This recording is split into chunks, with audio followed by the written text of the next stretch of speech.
close at hand. Yeah, but maybe today will zoom by.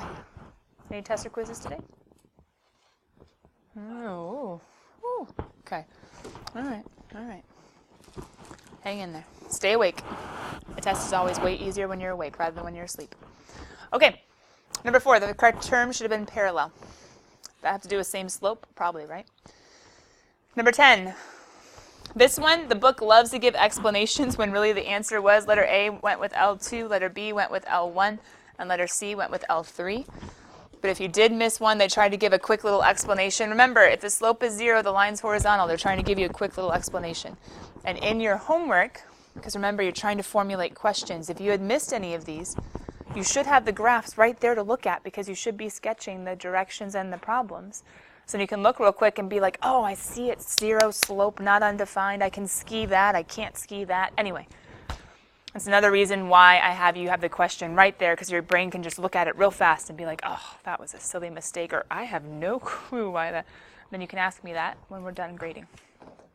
Okay, number 56. Ooh, I gave you guys lots of odds, huh? 56, 2 points. Now, they were super snazzy. They were like, we're going to do everything at once. Point slope form, put in the point, and put in the slope formula. You could have done that. Or did anybody do the slope like off to the side? I would have done like m equals y2 minus y1 over x2 minus x1 off to the side. Then I would have put it in. I like kind of separating my work and not having it be super messy all at once. So even though I guess you could have done that, the majority of math students wouldn't naturally have done that. Now maybe you looked at an odd and tried to pattern it after the odd so you knew what Calc Chat would have done or the book would have done. But just kind of keeping in mind, you don't necessarily have to follow their system. You could have done the m equals like I did in class off to the side and then plug in. But anyway, did they stop at point slope form? How'd they finish off? Yeah, they went to slope-intercept form to get y by itself by distributing carefully. I know some of you hate fractions, but they're important. By distributing carefully and then adding the 3. This is silly. I know it's silly. But while homework is easy, let's talk about it rather than in a hard homework later. Just because, let's be honest, how many of us, be real, please, please, how many of you guys just hate fractions? Okay, how many of you guys at least go slower in mental math with fractions? Okay, so even people who don't hate it are like, well, yeah, I do go slower. You had to add the 3 to the other side, right? But in adding the 3 to the other side, can anyone tell me a strategy, and maybe you already use it because you've already figured this out in other years of math classes. What's a good strategy to adding the 3 to the other side? Oh, dear goodness me. This is a mess. There we go. And adding the 3 to the other side. I got distracted in what I was doing because it was messy. Lo siento. That's easy. This gets hard all of a sudden.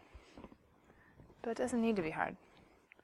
Maybe the fraction part, the whole number, and then the fraction number, and maybe some of you change him to be a mixed number, -3.5 plus 3, okay, it's -0.5. But some fractions aren't quite as nice. What can you do to the 3 as you add him over to make life so much easier? 6 over 2.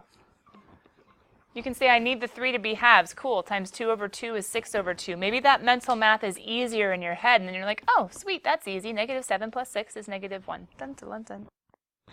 And in calculus, actually, we do this a lot.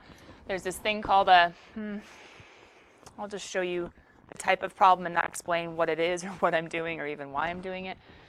But there is something in calculus where if we're taking an original function, there's this formula. I'm doing a formula.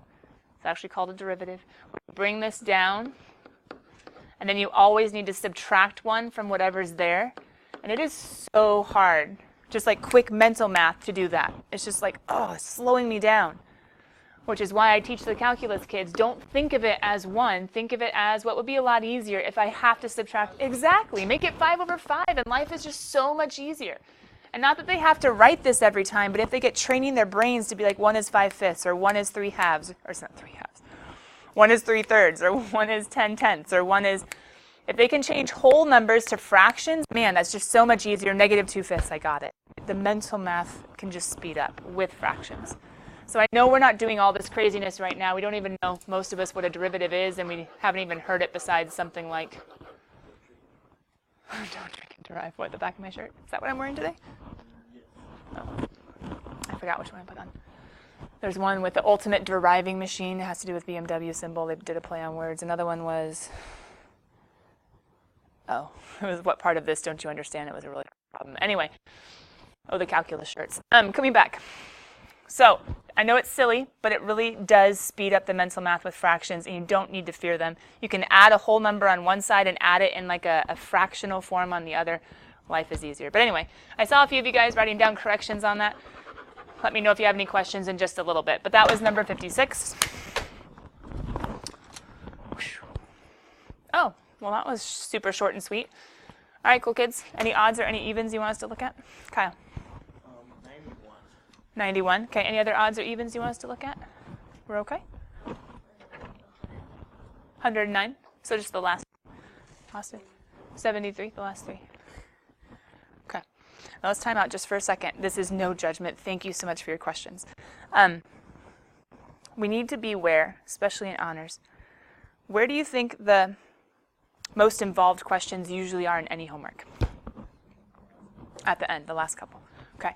Just make sure, and you're sending these pictures into Google Classroom every weekend, which is why you guys haven't really seen a lot of like RunWeb activity as far as the homeworks or even on Google Classroom. On the weekend, I kind of catch up on the homeworks. I'll go through, I'll look, how are they doing, how was their attempts? That way I can get it in so your parents can see before the new week, okay, how are their attempts on their homeworks, etc.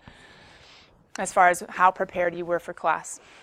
Is it going to become a temptation to work really hard until you get to, there are words, I'll stop until tomorrow. Over them, someone's going to ask because they all hate word problems. Is that going to be a temptation? But in all reality, just thinking about all the different pre-calc classes, do you think that's a temptation in general? Yes. Like someone's going to ask on the word problems. Maybe write a few things down as far as direction. Like, I'm not even going to think about it. Done. Dun, dun, dun, dun, dun, dun, dun. I'll pull up a Calvin and Hobbes for you. I actually had it in the parent meeting last night, but probably none of them actually had time to look at any of the comments. We were just going so fast. 10 minutes flies by before you know it. If you're trying to be like, hey, here am I. Here's the classroom. Here's what I do. And it just, time's gone. But it speaks to that. So let's get back in just a second. It is a temptation. You guys did ask about the last three. That's not bad, but I'm not going to have time to necessarily do the full thing. And so if I see people just like frantically writing, like, that's not the point, remember? This is, you've put the work in, you've tried as best you can, and this is just I didn't think of that. All right, that's what I'm supposed to do, and maybe you can't get it done in class, but that's all right. You have until the test day to come in to ask me or to try on your own and get back and correct it. And you don't even have a homework due on Monday besides corrections. So you can take some time this weekend, go back to that and be like, if I had known that, I could have finished it. Does that make sense? Okay. So I'm not going to necessarily work the whole problem, all three of these out for you. Instead, I'm going to be, okay, what could you have not realized? What could you have gotten stuck on? What could you have been confused about? So starting with number, help me out, Austin, 73. 73, thanks, Robert. Number 73. If I can get there. Oh, struggle. Come on. Don't switch.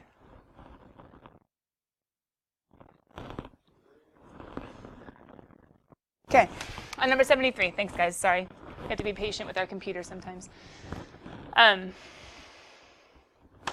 It says in exercise 73 to 80, write equations of the line through the given point. Okay, where in our notes from yesterday could you have been helped on this? Okay, are we learning that we should have the notes really close and nearby when we do homework? Because in our notes, we did talk about a problem. I'm just going to compare the two really quickly. A problem that was super, super, super similar. Now, I'm not, once again, good question. Please don't feel like I'm judging you on the question at all. But when it says, write equations lines that go through the given point, I know it's moving, I apologize, that go through the given point and are parallel to and perpendicular to, oh my goodness, so similar. So I'm not going to do the entire thing because you guys should be able to simplify. If there's something where you couldn't get it to simplify right, let's make sure that you set it up right. So setting it up right, we know right away for parallel and equation, what form of a line are we using? What's my advice, my strong advice? Not slope. Yeah, louder. No. Okay, special forms is the category in your notes. There are 3 different not special forms. There are 3 different forms. I don't want slope intercept. I don't want standard. What's the guy that we're going to use? Point slope. Good. So point slope is going to do y minus equals m times x minus. And what can we fill in for both of these? 2 and 1. So 2 is the x value. I saw some people yesterday, I think it was algebra 2, but they were mixing up the x and the y. It's easy to do. Your brain's just thinking about other things. But the x's are going to go in the x spot, right? The y's are going to go in the y spot. All we're missing are the slopes. We know that, hopefully, from your notes. Parallel, what's the clue for parallel? Keep the slopes the same. And perpendicular, we have to think of 2 things. Both opposite sign and reciprocal flip it. Both opposite sign and reciprocal flip it. Wait, flip what? But what is the slope? This is ax plus by is c. There's no m. You have to? To get what by itself? To get y equal. Check what happened when you guys got y by itself. You should have subtracted the 4x and divided by a negative 2, which gives you a positive 2x minus 3/2. But the key was who's the m of this line so I can use it to keep it the same or to flip it for that one. And then someone just talk me through the algebra, because I'm putting my pen down and not doing anything else. Talk me through the algebra of how we finish off both of these. Distribute the m's carefully, and then after you have the m's distributed, then you add 1, combine like terms. Perfect. 73, that's our quick reminder of that one. Next one, sorry, I forgot the number, 91, thank you. 91, I think it's the next page, right? Not that page. When I want to go to the page, okay, here we go. Number 91. If you guys went right here, you'd probably be totally lost, which is why I have you write summaries of,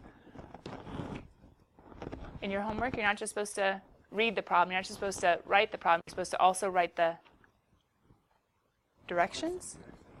Okay, directions, these aren't directions. Where are the directions? Okay, you have to be able to read and process directions. So what's going on? You're given a dollar value of a product in 2013. What was it worth then? And the rate at which the value of the product is expected to change during the next 5 years.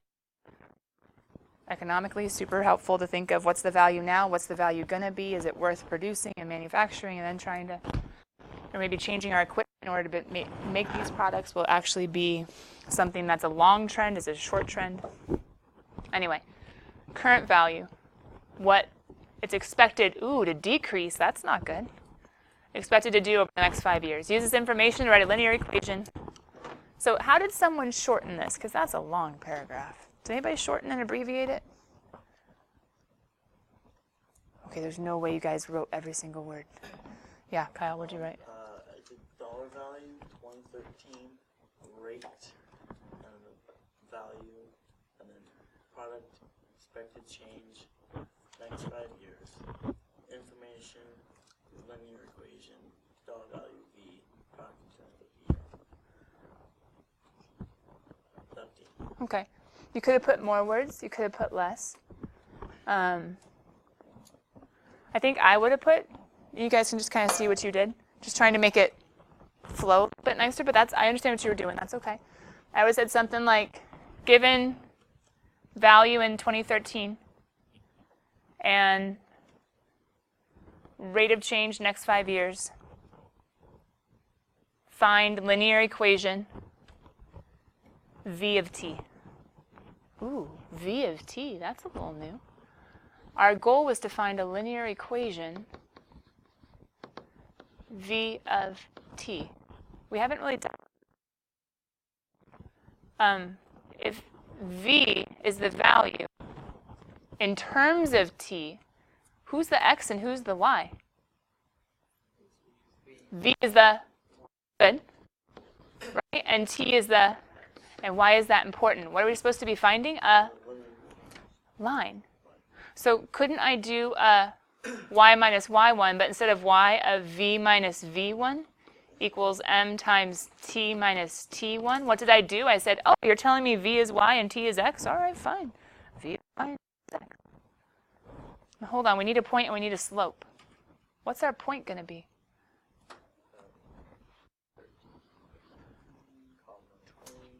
This whole thing tells me when t is 13 because of, ooh, if you guys didn't write that down, you might have gotten a little bit lost. Or if you didn't read that and pay attention to it. When t is 13, what's v? Oh, 2540. That was just my point. T1 and V1, or X1 and Y1. So we could have plugged in, when t is 13, the value is 2540, and all we're missing is the slope. Ah, slope, stink.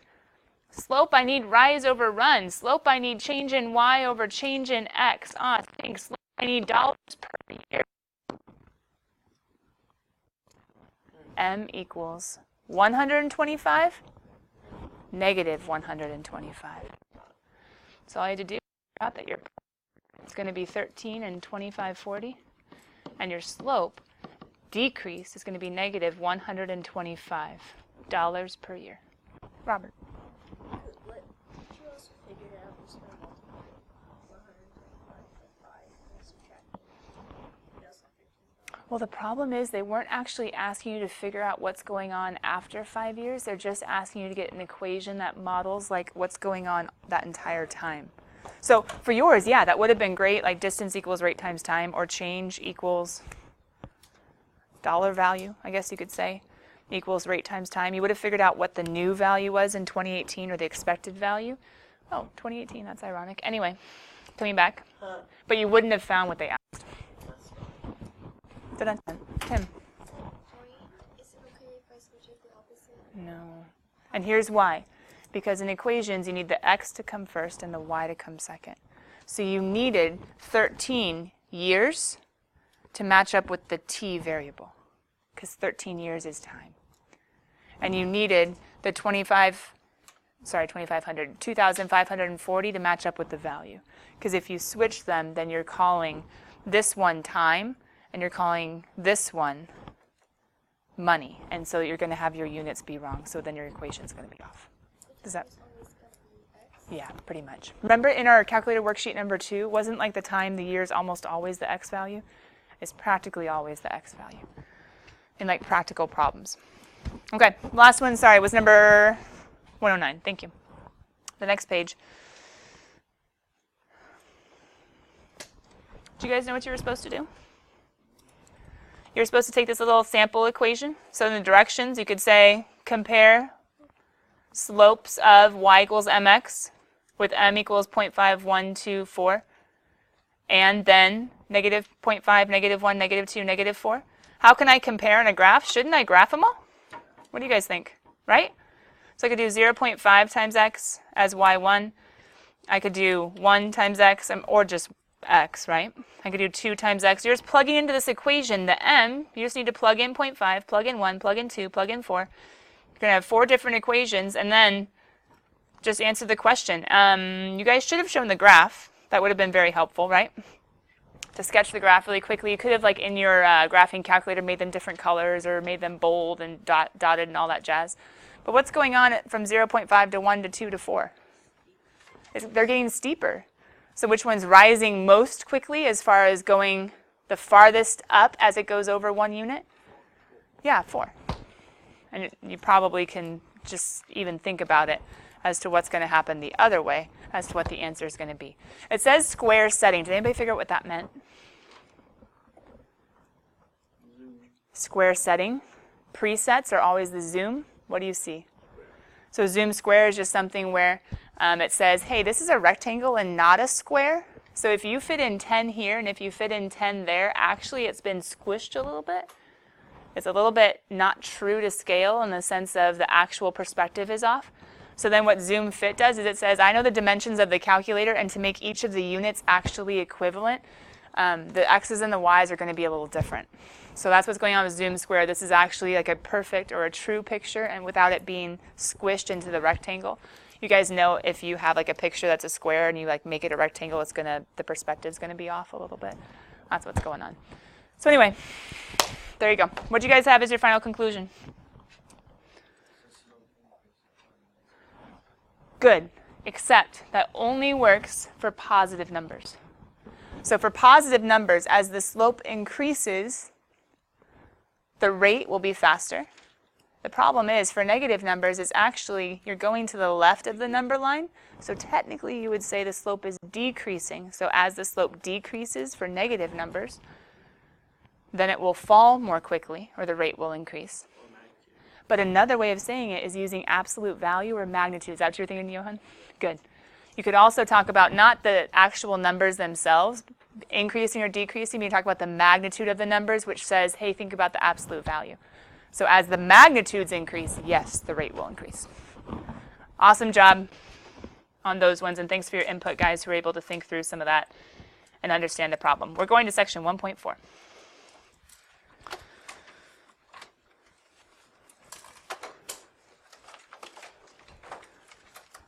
So crazy how a line homework can get so involved, huh?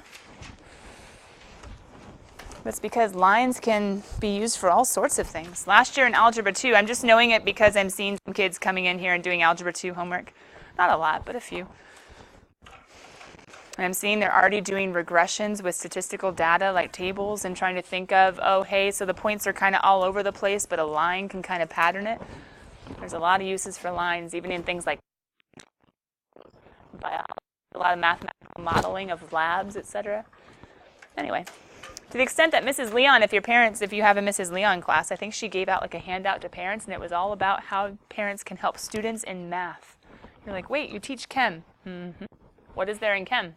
Oh, a lot of math, because it applies. Those are fun chapters.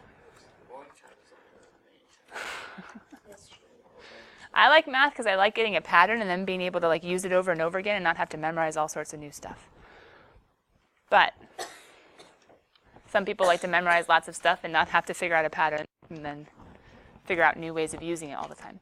You guys have already taken these notes. Sorry, let's get into 1.4. Even though we're not finishing it today, we sure should get some good work done. So,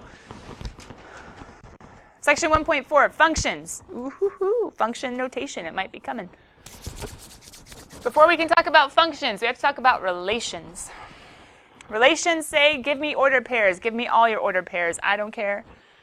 Doesn't matter exactly how they're related, and I'll call them a relation. So if there is a group of related ordered pairs, we can say they're all relations because they're related. Two quantities, whether it's time and value, like the word problem we just saw, whether it's x and y, super general, you have no idea what the units are, whether it's everything I want to use is going to use time. Time and depth, time and distance, time and percentage of a certain chemical that's still present. Anyway, as you can tell, time is kind of important in word problems. But if you have any two quantities that are related and you have like data that could be measured or was measured, whether in a lab or whether in a study or whether in a poll, if you're relating two different quantities together in like a poll, you could do something like age and political leaning, right? Those are two quantities, and if you did data as far as how old someone is and what political party they associate with, if they associate with these days, anyway, understandably so. But you can actually do a study with that, so it doesn't even have to do with time. It has to do with two characteristics of a person, take statistics. Anyway, those are relations. However, special relations, where each x is paired with one and only one y, are called functions. So a function is like a subcategory of relations. You always have two quantities being related, at least in our function mode. There are different types of functions. We'll talk about second semester where maybe you have three quantities being related, but that's in the future. The easy way to think about a function is the VLT. You guys know what VLT is? It has to do with this and going across a graph and asking, yeah, vertical line test. Yourself, if it crosses the vertical line in more than one point. If the function or if the points cross in more than one point, line test. So it's not a function, but it is a relation, but not a function. If you guys think about it, in function mode or when we're graphing, you have an x and have a y. Those are your two quantities that you're measuring. As far as your independent, dependent, oh, we have more stuff to cover. Let's keep going. Before we do, though, let's talk about this data. Letter A, you might have to have just a little bit of background information before you can answer that. But letter B and letter C, well, hopefully those are a little bit more straightforward. Letter A, I would do X colon representatives, state representatives, I colon senators from a state. X colon state representatives, Y colon senators or state senators. Letter B is just a table of X's and Y's, and letter C is just some points that have been plotted.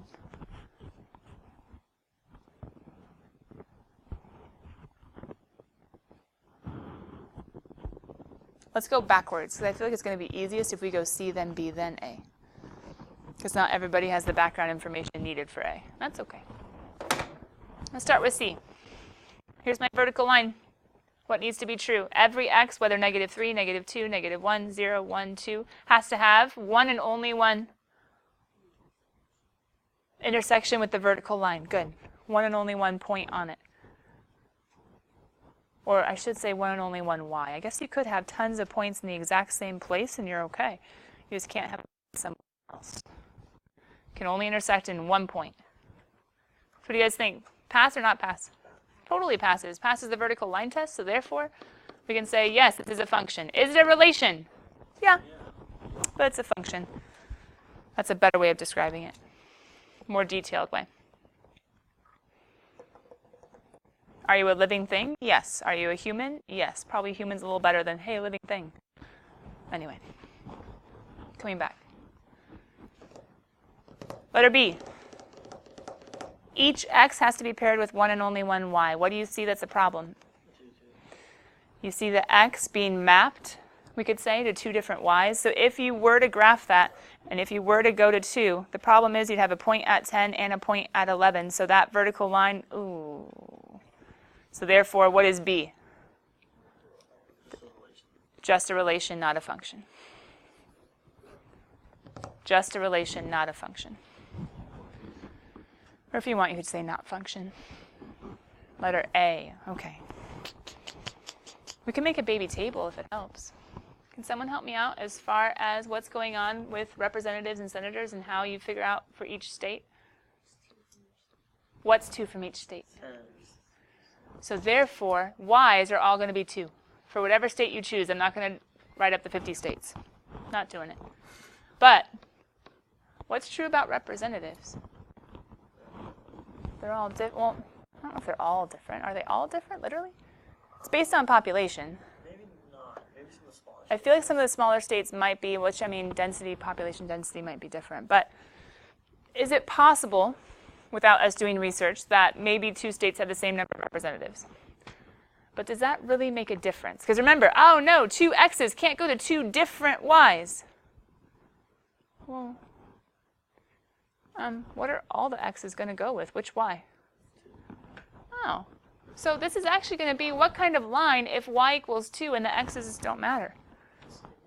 Whatever points you have, there are no negative representatives unless, I guess, people were knocked off. But hopefully that's not it. It's just going to be horizontal points. And if they're horizontal points, am I going to have any problems? No.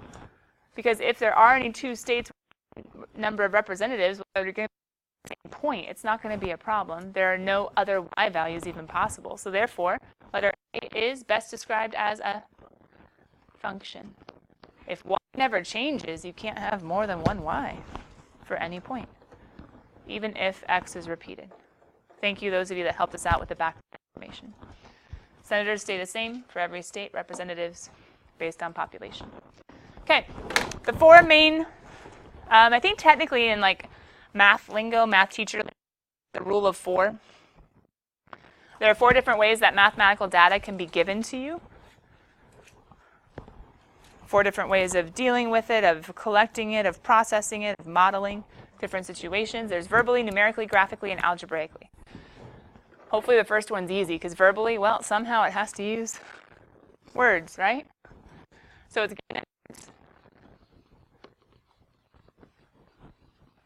data is given in words about the function. Kind of like the whole representative and senator one that we just talked about. That was given in words. You weren't given numbers really at all. Numerically, you're given data, but to you guys, data just means, I don't know, you're given information, and that's not quite right. You're given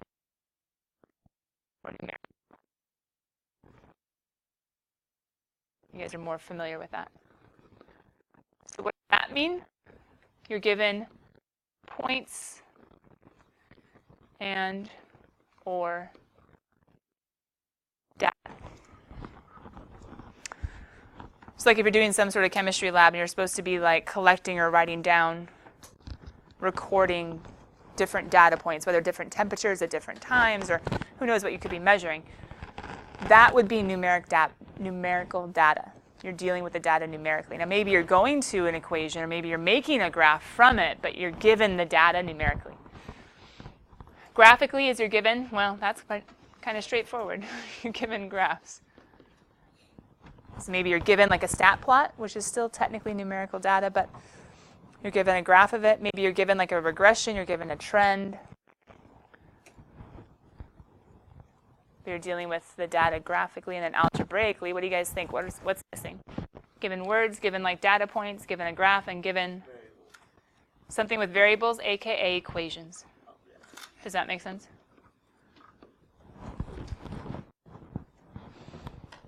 Which I know in chem labs you definitely have to deal with equations too. So then real quick, if we were to go back and label, I already talked about the whole representative senator thing. Definitely was verbally given to you. Letter B, how was it given to you? Numerically, and letter C would have been graphically. So what was technically missing, and some of you guys, that's what frustrated you? Just give us the equation already, right? All right. Super important to know how to read a function or know how to take like a word problem and make it a function. Because, as you guys noticed, some of you got stuck on, what was it, 91? Some of you got stuck on 91 when it was like they gave you $1 and they gave you a per year and you're like, what's going on? Make a line. How do I take dollar value and how do I take a rate per year of how the price is changing and make any sort of mathematical model about it? I just want an X and I want a Y and I don't want to have to worry about variables. What you're saying is, I want math that can never be.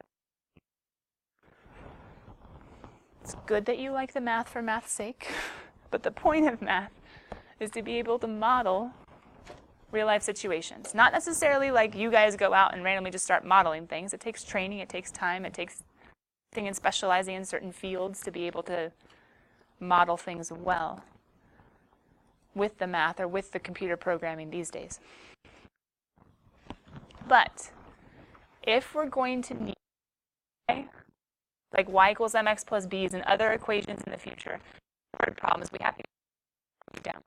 Like, if they tell us something, whether or not there's a y or an x, if they tell us something is a function of, we can always bank on whatever comes before the function of is going to be the y, whether it's a v, whether it's a distance, whether it's a percentage of chemical remaining after like some decay or growth has happened, number of bacteria remaining after some growth has happened, etc.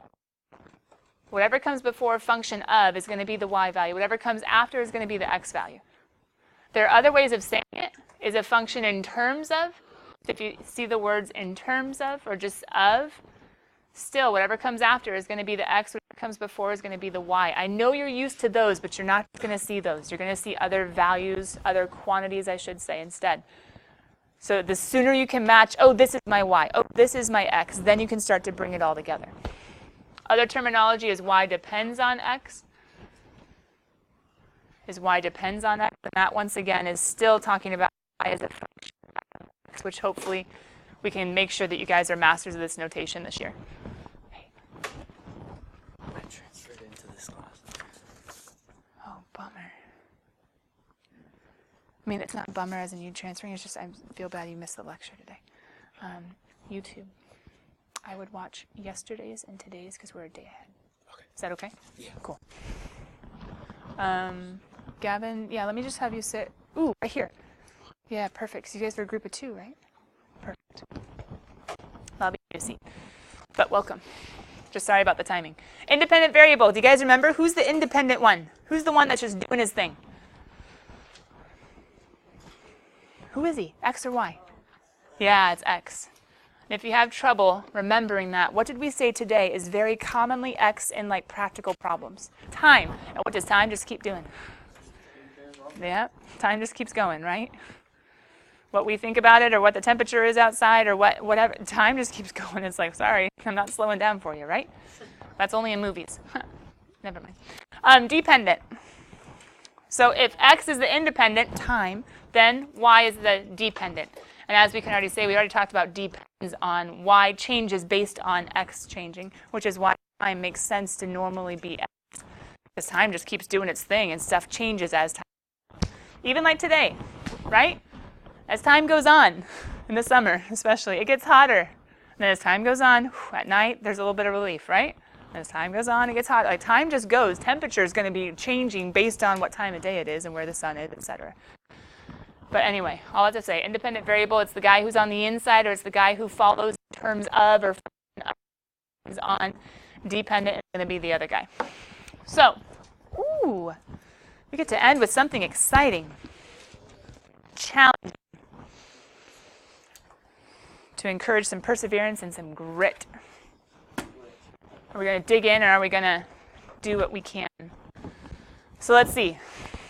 You guys are summarizing what you have so that when you get to homework and you have your notes, you don't want to pull up the YouTube video, you don't want to pull up the PDF, and you're like, okay, what did we do? Oh, that's right, we had this problem. How can you shorten this? You work in the marketing department of a soft drink company or experimenting with a new can for iced tea that is slightly narrower and taller than a standard can. That's a thing. For your experimental can, the ratio of height to the radius, 4. The ratio of height to the radius is 4. Now, if you guys don't write down the ratio of height to the radius is 4, or put that in mathematical terminology, because who likes to write the words when you can write a nice little expression? I know it's over here in light blue, but most of you can't see that. Maybe some of you can. Ratio, what are we talking about? Pause, just in case you're wondering what we're doing. We're shortening this. We're getting it in there to give a summary of the given information. We know that soft drink company, marketing new can, or experimenting with a new can, narrower, narrower and taller. Ratio of height to the radius is 4. You could write the height to the radius is 4, or you can say is in math is equal. Got it. Ratio, height h, radius r. Ratio is just a fraction, right? And when it says height to radius, it's going to be h over r. Height to radius, proportion of h to r. So much faster, so much easier. And it's already in a nice little fraction. Now here's the dilemma. When it says write the volume of the can as a function of the radius r, oh, stink. I should know the volume formula of a cylinder? Yes. Geometry. But if worse comes to worse, oh, nice. They review. So, cylinder, Kyle, you looking? What's the volume? Pi r squared h, or if you guys remember, volume formulas are typically area of the base accumulated through the height, or pi r squared times h. So you have to start with that. There's some background information to either go research or to Google real quick or to look in your book. V equals pi r squared h, but what do they want for a? As a function of, so they want v equals f of r. Who do they not even talk about? They don't even talk about h. So what do they expect? You to get rid of h. Oh, I'll erase it. Well, now it's not volume anymore. Oh.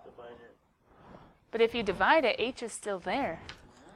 Now it's v over h is a function of, that doesn't help. They want just v is a function of just stuff with r's. But you have a clue. how can you relate or figure out or use the relationship of h to r to maybe get h alone? Ah. And to plug and chug? And then to maybe say, oh, that's no problem. Pi r squared, and h is the same thing as 4 times r. Look, h is gone, r's are in, I'm done. Well, is there a prettier way of writing that? Maybe. Is that a little bit nicer way of doing v as a function of r? You're going to be playing with the basics of functions and the basics of translating and trying to maybe do a little bit of substitution to get what they want. But we definitely need to finish 1.4 on Monday. So therefore, 1.4, start, corrections, due. I'll see you guys later. I need to get your quiz. Awesome. Huh? Oh, they're in the homework sheet underneath your class folder, and they'll be posted to Google Classroom by lunchtime. So just Oh, how did I forget that again? watch the videos and take the notes. Yeah. And then is there any Is that way you can check?